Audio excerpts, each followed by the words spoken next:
¿Qué tal? ¿Cómo les va? Bueno, gracias por acompañarnos en Territorio en Disputa, este nuevo emprendimiento de ¿Y ahora qué?, que va a estar básicamente referenciado en la política internacional y que, como bien dice el título, nosotros consideramos que hay territorios en disputa, en Latinoamérica claramente.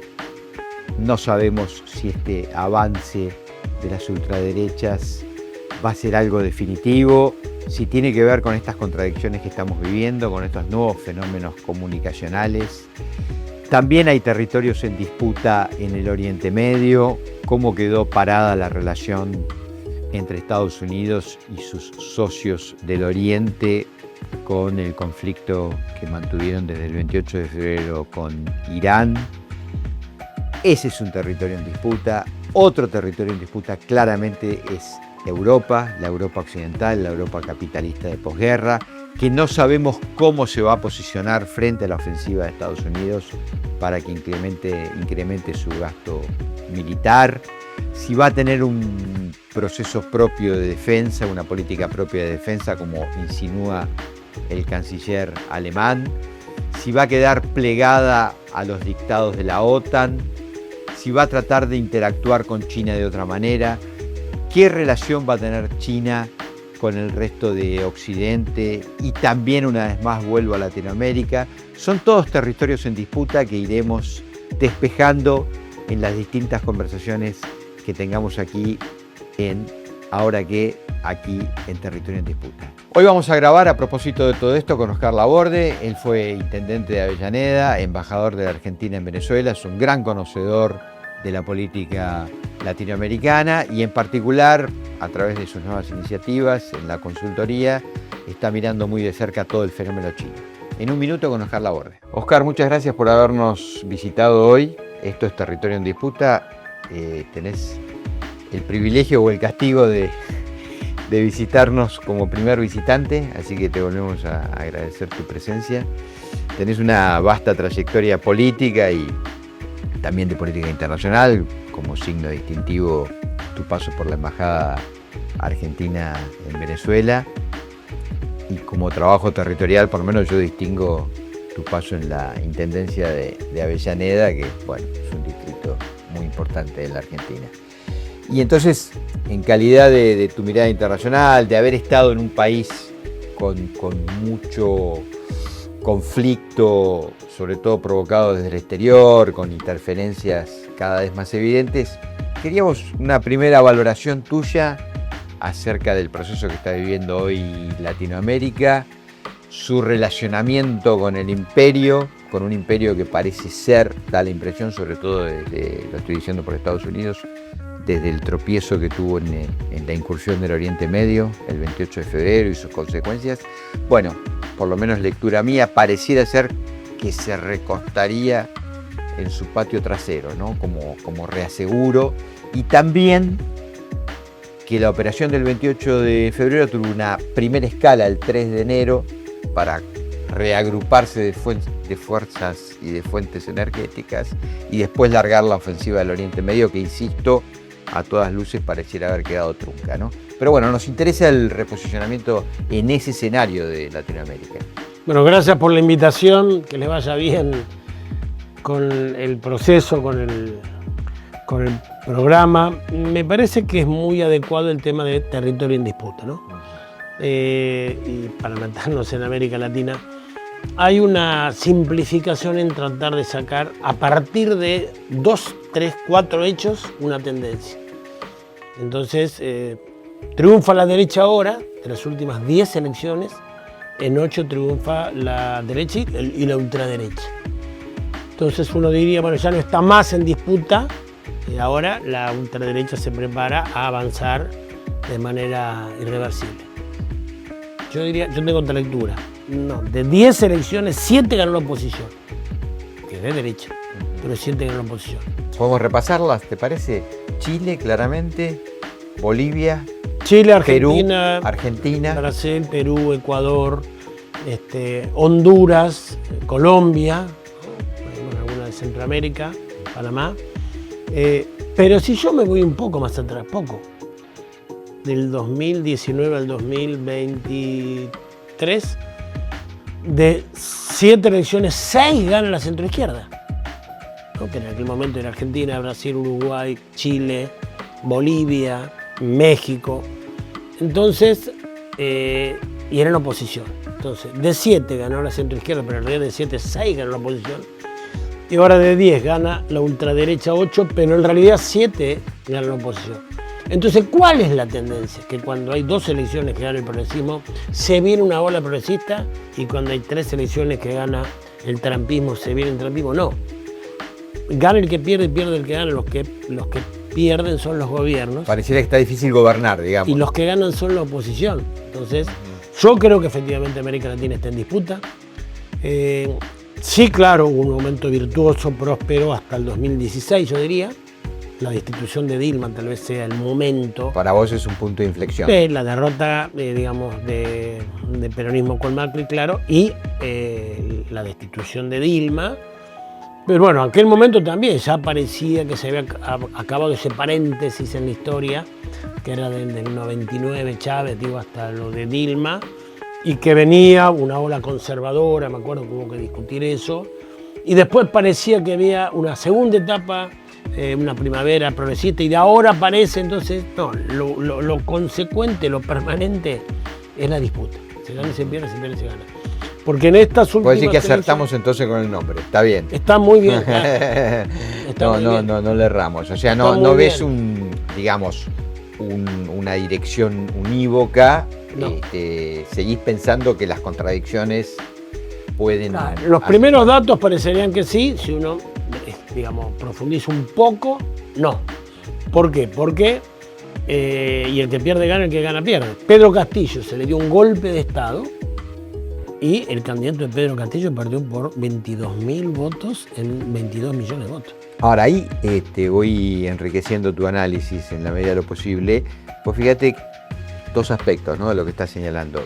Uno es muy preocupante porque sí que hay, digamos, fuerzas de la política que se ponen en el margen de la derecha, es decir, en la extrema derecha, ¿no? Entonces ya también lo que entra en disputa un poco es el juego democrático, y lo peor es que muchas veces están convalidadas popularmente esas expresiones. Es decir, vos fíjate que Katz en Chile, uno de sus ejes de campaña era: tenemos mucha migración haitiana, venezolana, hay que empezar a rajar gente, es decir, baja el discurso trumpista. En Colombia 3/4 de lo mismo, más grave todavía, porque el candidato colombiano de la extrema derecha, de la Espriella, que es de Barranquilla, el tipo dice: acá vamos a bombardear lo que haga falta. Un poco tomándose de eso que estuvo haciendo Estados Unidos en los meses de septiembre y octubre en el Caribe colombiano, venezolano, bombardeando lanchas de civiles, supuestamente narcotraficantes. Quiero decir, la reproducción de un lenguaje muy violento está teniendo recorrido. Sí, pero hay de vuelta, otra mirada. ¿Por qué la ultraderecha, yo diría? Esto, de que pierde el que gana, gana el que pierde, o mejor dicho, ganan las oposiciones, significa que hay una insatisfacción de la población con los gobiernos.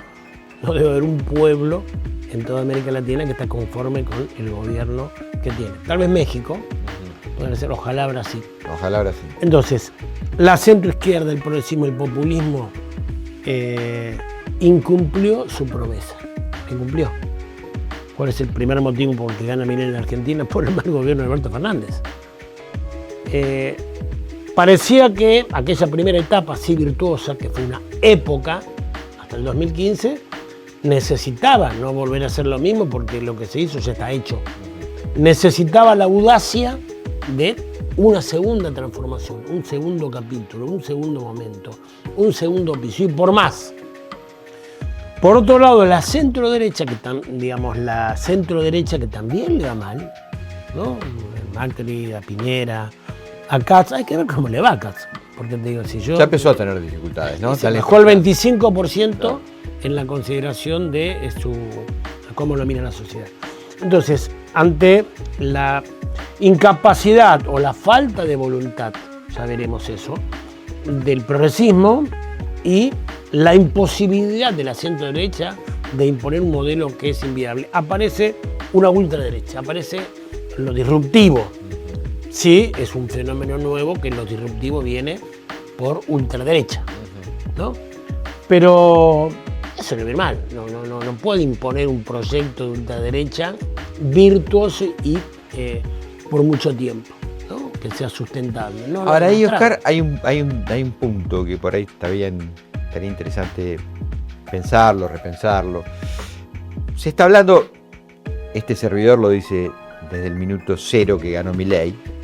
Para mí se venía un proceso de peruanización de la economía, que es ponerle mucho énfasis al extractivismo sin industrialización, sin valor agregado, exportar más materias primas en condición de gas, de petróleo, por supuesto del agronegocio, pero no tener nunca una fábrica de baterías de litio en la Argentina, ni mucho menos ya fabricar coches de electricidad, ¿no? Entonces, poco valor agregado, salarios primarios, concentración de la economía, y lo que estamos viendo, según los estudios demoscópicos, que eso tiene también aceptación en un porcentaje importante de la sociedad, y que incluso marginados por el ajuste, sueñan con la posibilidad de que algún día la bonanza llegue, ¿no?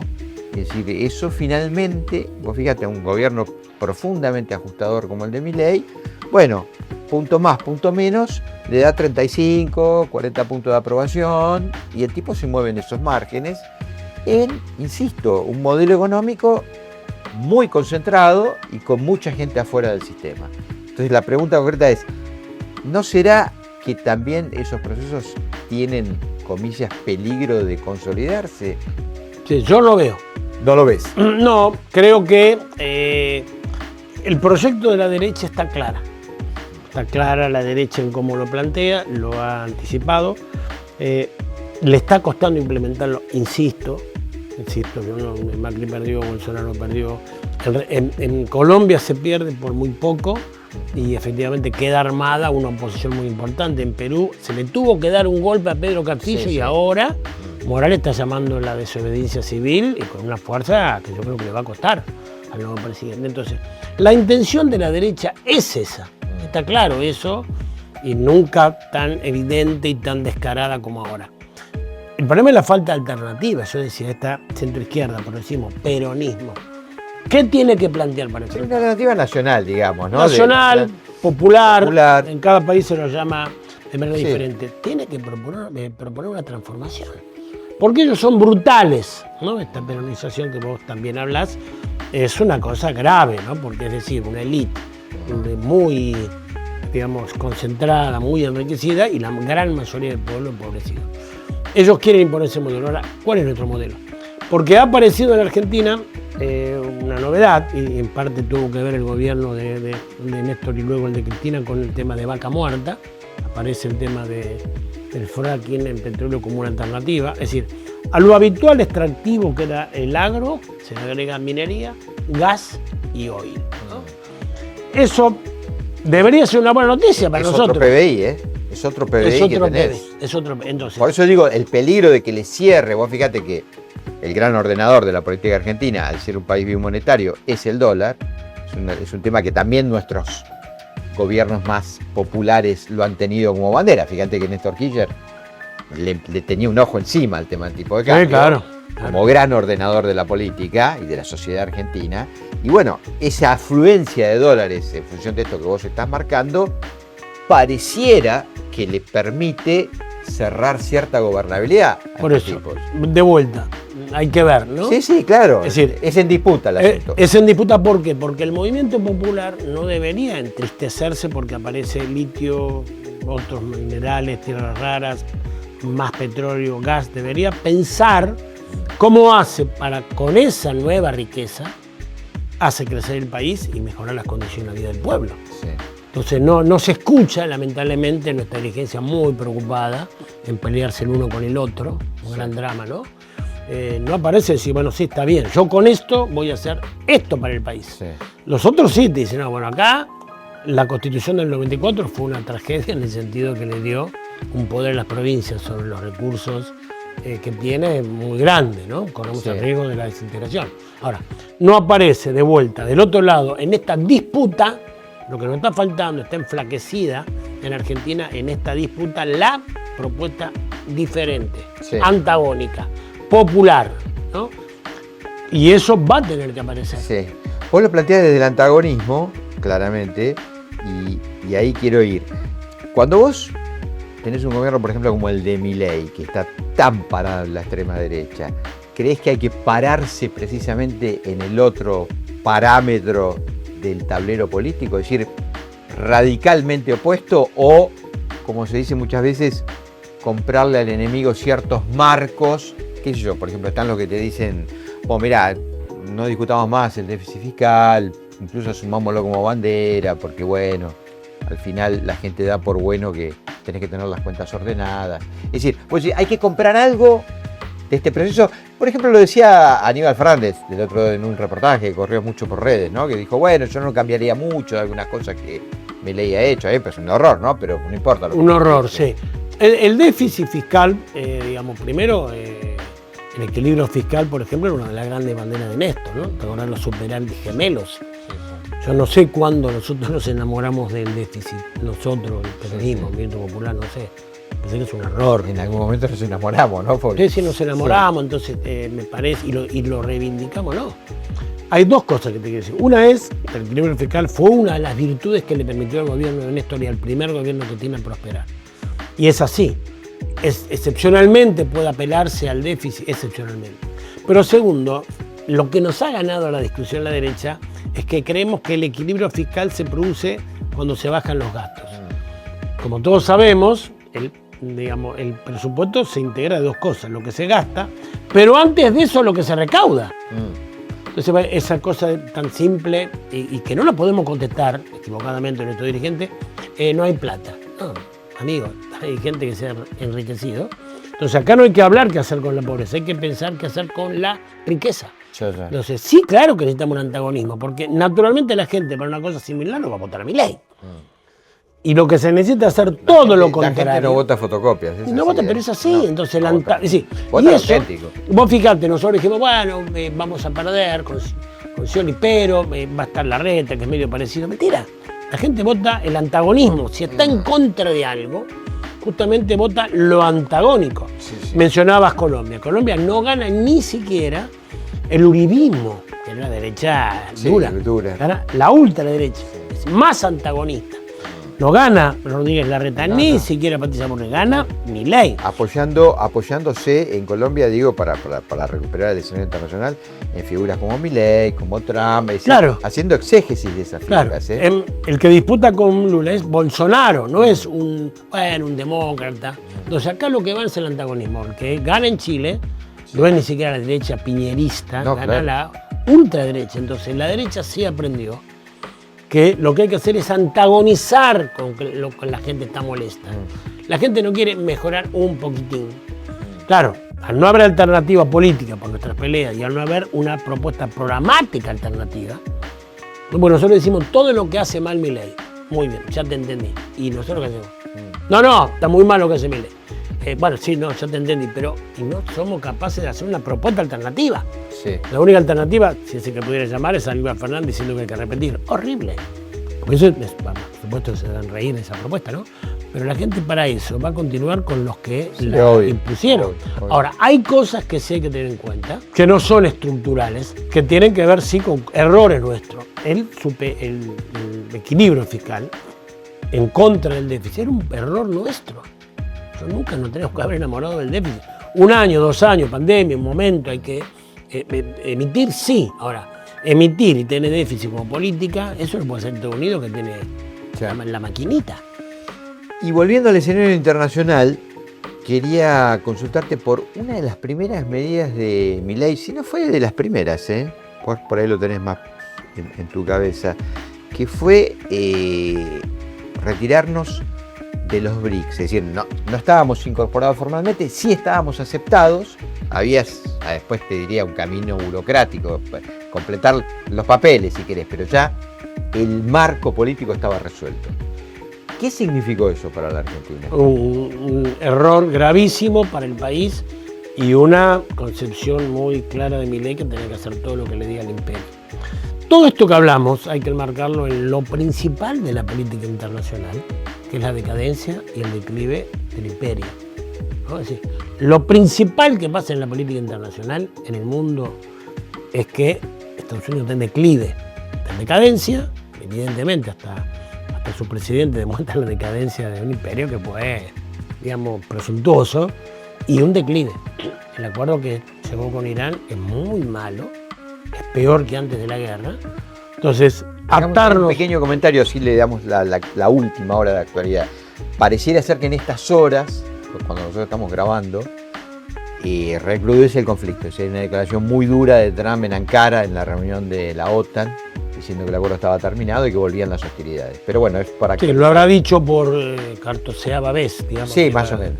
Entre esas veces... Sí, claro, el tema es darle credibilidad a lo que él dice. Terminar la civilización, destruir. Dijo que iba a durar días, tal vez un mes, dijo. Después dijo que, bueno, un montón de cosas, dijo. Muy contradictorio. Si uno seguía por lo que dice Trump, es difícil de creerle. Lo concreto, que el acuerdo que firmó él... Los 16 puntos famosos, ¿no? Sí, se quedaron 14, pero son 14 puntos que planteó Irán. Cuando lo planteó Irán, pareció una bravuconada, parecía decir, bueno, te pido esto, te pido lo otro. ¿No? Todos los que lo observamos decían, no, esto es una exageración. Y se conversaron eso. De los cuales hay, y recordémosle a nuestra audiencia, que hay un compromiso de juntar 300.000 millones de dólares para la reconstrucción de Irán. Que teóricamente Estados Unidos dice, no, yo se los voy a pedir a estos países satélites míos del Oriente, donde tengo instaladas las bases y qué sé yo. O sea, encima que, perdón la palabra, los cagaron a bombazos, van a tener que pagar la reconstrucción de Irán, ¿no? Exactamente. Les liberan los 24.000 millones que tienen retenidos, liberan todas las sanciones. Y queda Hormuz en cabeza de... Bueno, pero por eso, Hormuz, decimos, bueno, una gran victoria fue imponerle que Hormuz se abra. No, pero amigo, si estaba abierto Hormuz. Sí, claro. Ahora, sí. Omán, ante la debilidad que nota de Estados Unidos, el califato de Omán... Recordemos que Omán es el país que está frente, ¿no? La otra costa, claro, la otra costa... Comparte la otra costa. Se agrandaron. Es decir, las monarquías del Golfo, ¿no? Kuwait, Bahrein, Emiratos Árabes, todo, miran con preocupación esta debilidad. Turquía avanza, hay otros países que ya se preparan. Irán está proponiendo un acuerdo, Irán, Irak y las 4 monarquías del Golfo para hacer un paquete. También Turquía propone Pakistán, sí. Irán. Hay diferentes propuestas que están habilitándose, todas reconociendo y avanzando sobre el declive de los Estados Unidos. Sí. ¿No? Ahí yo te quería hacer un punto, porque por lo menos para mí es de lo más sobresaliente que tiene que tener un país, ¿no? Y lo vimos en Irán, y quiero hacer esta aclaración. En lo personal, y qué importa lo personal, a mí, como agnóstico que soy, no viviría en un país teocrático, pero eso es un tema personal mío, digo. Pero lo que aparece claramente en Irán es su condición nacional, es decir, cuando se puso en juego su existencia, porque cuando vos tenés al principal país de la Tierra, porque coincido con vos en decadencia, pero siguen siendo 25 puntos del Producto Mundial, la economía norteamericana, es decir, que cada 4 cosas que se transan, una está radicada en Estados Unidos. Digo, cuando vos tenés enfrente eso, y además como satélite de Estados Unidos a Israel, es decir, no es que enfrentaste cualquier cosa, y tenés al presidente de ese país, que es Estados Unidos, diciendo, voy a borrar una civilización del mapa, bueno, lo que está en juego es tu existencia como nación. Claro. Entonces hay una vocación nacional de sobrevivir, que creo que finalmente, pues vos decís, bueno, ok, tenés la tecnología misilística, nunca sabremos cuánto Rusia y China acompañaron sotoboche un cierto programa defensivo. Por supuesto la geografía juega a favor, ese Hormuz, pero lo que hubo es una decisión nacional de sobrevivir. Claro, totalmente de acuerdo. Porque no lo vemos en otros países, esto quiero decir, o porque no pueden, o porque no quieren, o porque se dejan avasallar. Irán fue el ejemplo, no atacados, pero sí amenazados como Turquía y otros, sí, o Pakistán. Estados Unidos tiene una inteligencia militar extraordinaria, lo que no tiene es una inteligencia política. Pensó que porque bombardeaba Irán y había matado al jefe supremo religioso, la gente iba a salir a la calle a tomar el gobierno. Mirá qué error de lectura. Sí, sí. Como también en Venezuela, secuestrando a Maduro, pensaban que la gente iba a salir a la calle bancando derribar Qué error de lectura. Entonces, matar al líder espiritual de los chiitas encima, que es de Irán y de Irak, y pensaron que eso iba a ser bien visto por el pueblo iraní, que como bien vos decís, y acá vale la aclaración que haces, yo no estoy de acuerdo con esa teoría, los amigos de, digamos, los enemigos de mi enemigo son mis amigos. No, los enemigos de mi enemigo son mis enemigos. El hecho que Irán enfrente valientemente e inteligentemente a Estados Unidos no quiere decir que yo mejore mi opinión sobre lo que es el gobierno de Irán. Sí. Viene bien que se defienda. Sí, pero además tienen que resolver los iraníes, digamos. Lo tienen que resolver los iraníes. ¿En qué condiciones quieren, digamos, construir su política, su convivencia? Claro, entonces, no hay que asociarse a ellos. Lo que yo veo, que es verdad que tiene el 25% del negocio, hace 30 años tenía el 50%. El avance tecnológico, China le ha sacado una ventaja irrecuperable. Militarmente no pudo con Irán, que inteligentemente Irán no le propone en una guerra asimétrica un enfrentamiento uno a uno. No, le cambia el eje. Bueno, este es un tema que quería tocarlo con vos porque hace a la agenda internacional más candente, ¿no? Que es, pues fíjate cómo la tecnología que estamos viendo, que es uno de los nuevos dolores de cabeza, esta concentración de los tecnofeudales, ¿no? que empiezan a condicionar a los estados. Sí, porque acá hay un dato relevante que por lo menos pareciera ser que obviamente no pasa en Irán y obviamente no está pasando en China, que es que la política, tanto en China y en Irán, están arriba de los negocios. Es decir, los tecnofeudales no pueden superar a la política. Fíjate lo que pasó a Jack Ma en China, ¿no? O sea, el tipo se le ocurrió comentar algo digamos, del Partido Comunista Chino, no sé, volvió a la vida, pero estuvo 6 meses y no sabíamos dónde estaba. Un año reflexionando, y después del año que reflexionó, y he reflexionado, entonces, no está mal el gobierno chino. Es evidente que si vos querés tener un proyecto nacional, la política tiene que estar arriba de todo. La buena política, porque viste como también la extrema derecha en eso fue inteligente, hizo pelota a la política como concepción, la hizo mierda, y entonces ahora está tan devaluada y viene cualquiera, digamos, en condición de negocios y supera la política. Creo que es uno de los problemas a resolver, ¿no? Y en China eso no pasa. La dirección es política. Es un partido, digamos, le guste a quien le guste. El Partido Comunista tiene el control del Estado y el Estado es el que dirige China y esa conducción del partido. Y el Estado como eje lograron sacar 800 millones de personas de la pobreza. Hace 35 años Estados Unidos hace un acuerdo con China, ¿no? Separan, digamos, la inteligencia de Kissinger, que separa a Rusia, el acuerdo de la Coca-Cola, de la Unión Soviética de China. China no la molesta y hostiga a la Unión Soviética derrotándola. Pero vos fíjate lo que es un imperio en decadencia. Hace 35 años la derrotaba la Unión Soviética. Y ahora Putin está enfrente con tanta fuerza como la Unión Soviética. ¿Dónde está la victoria? Y China, ¿qué hizo en esos 35 años?